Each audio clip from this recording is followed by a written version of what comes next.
Assalamualaikum warahmatullahi wabarakatuh. Alhamdulillah, anak-anakku, kita berjumpa online kembali di mata pelajaran IPS. Ibu masih membahas bab yang sama dengan pekan lalu, namun subbab kali ini mengenai nilai-nilai budaya masa praaksara dan juga nenek moyang bangsa Indonesia. Anak-anakku, belajar dari kehidupan di masa dulu atau masa praaksara, kita bisa melihat atau menemukan beberapa nilai-nilai kebudayaan yang bisa kita pelajari atau kita teladani. Nah, berikut nilai-nilai budaya yang ada pada masa praaksara. Yang pertama, ini ada nilai religius atau kepercayaan. Selain percaya kepada roh halus, masyarakat pada masa praaksara juga percaya kepada benda-benda yang memiliki kekuatan goib, ya. Nah, salah satu contohnya itu seperti kapak. Kemudian ada juga mata tombak atau benda lainnya yang memiliki kekuatan goib lainnya.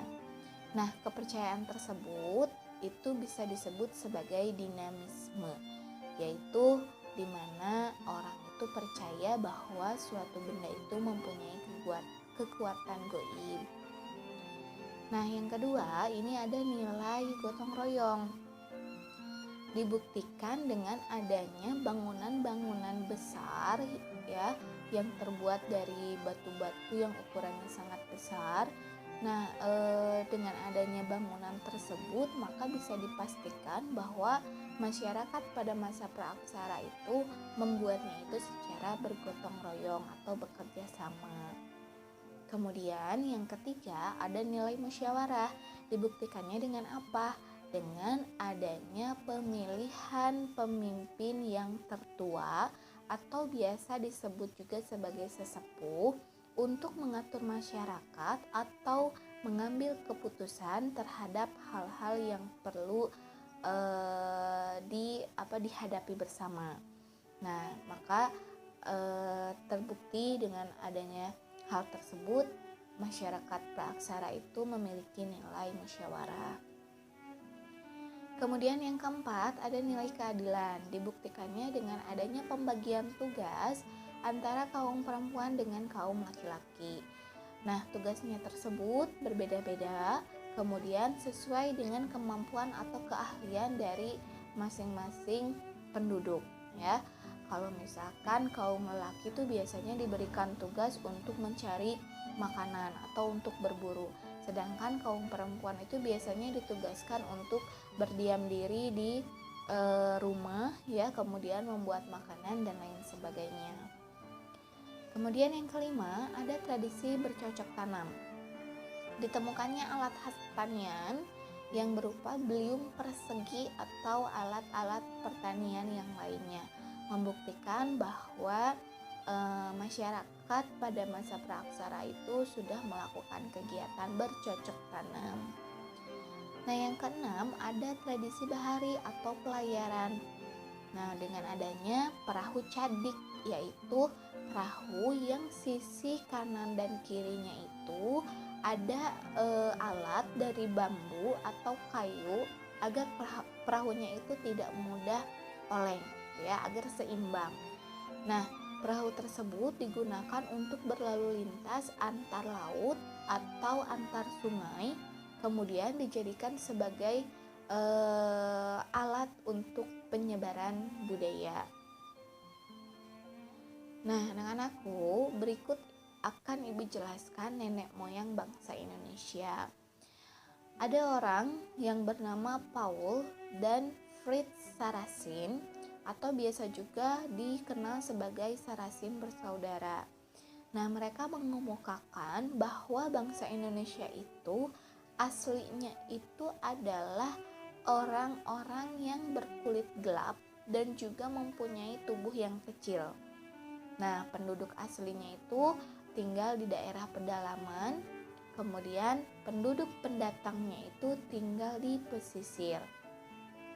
Penduduk asli yang berkulit gelap dan juga bertubuh kecil itu disebut sebagai suku bangsa Veda, ya. Ini menurut Sarasin bersaudara. Orang Veda itu kemudian menyebar ke timur dan mendiami wilayah Papua, kemudian Sulawesi Selatan, Kai, Seram, Timor Barat, Flores Barat, dan terus ke timur sampai ke Kepulauan Melanesia. Nah, kemudian ada juga ras lain yang menghuni kepulauan Indonesia, yaitu ras Proto Melayu dan Detro Melayu. Ciri-ciri fisiknya itu adalah rambutnya lurus, kemudian kulitnya berwarna kuning kecoklatan dan matanya sipit. Proto Melayu dan Detro Melayu ini tiba di kepulauan Indonesia itu dari dua gelombang kedatangan. Nah, gelombang pertama yang datang itu adalah Proto Melayu atau Melayu tua. Nah, mereka dianggap sebagai kelompok Melayu Polinesia yang bermigrasi dari wilayah Cina Selatan atau sekarang itu lebih dikenal sebagai Provinsi Yunnan.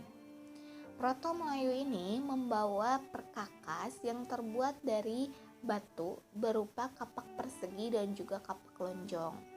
Suku bangsa Indonesia yang tergolong ke dalam Proto Melayu ini seperti Mentawai, Dayak, kemudian Toraja. Nah, gelombang yang kedua itu adalah kedatangan Detro Melayu atau Melayu Muda. Ini berasal dari Indochina bagian utara. Mereka memperkenalkan perkakas dan senjata yang terbuat dari besi dan juga logam. Mereka juga telah melakukan kegiatan bercocok tanam. Bangsa Detro Melayu ini mengembangkan peradaban dan juga kebudayaan sehingga menjadi atau muncullah suku-suku besar, contohnya seperti Melayu, Minang, Jawa, Bugis, dan juga yang lainnya. Nah, ada juga ras lain yang terdapat di kepulauan Indonesia. Ini ras Melanesoid. Ras ini tersebar di lautan Pasifik sebelah timur Irian dan juga di benua Australia. Melanesoid ini melakukan perpindahan dari timur hingga ke Papua. Selanjutnya ke benua Australia yang sebelumnya merupakan satu kepulauan yang terhubung dengan Papua. Nah, pada perkembangan selanjutnya terjadi percampuran ras Melanesoid dan juga ras Melayu sehingga menghasilkan keturunan Melanesoid Melayu. Saat ini mereka merupakan penduduk Nusa Tenggara Timur dan juga Maluku. Ya anak-anak, itulah yang Ibu sampaikan mengenai nilai budaya masa praaksara dan juga nenek moyang bangsa Indonesia. Mudah-mudahan apa yang Ibu sampaikan kali ini bisa menambah wawasan kalian dan bermanfaat untuk kehidupan kalian. Terima kasih sudah menyimak video Ibu. Kita akan berjumpa online lagi di pekan depan dengan subbab yang baru lagi. Ibu tutup. Wassalamualaikum warahmatullahi wabarakatuh.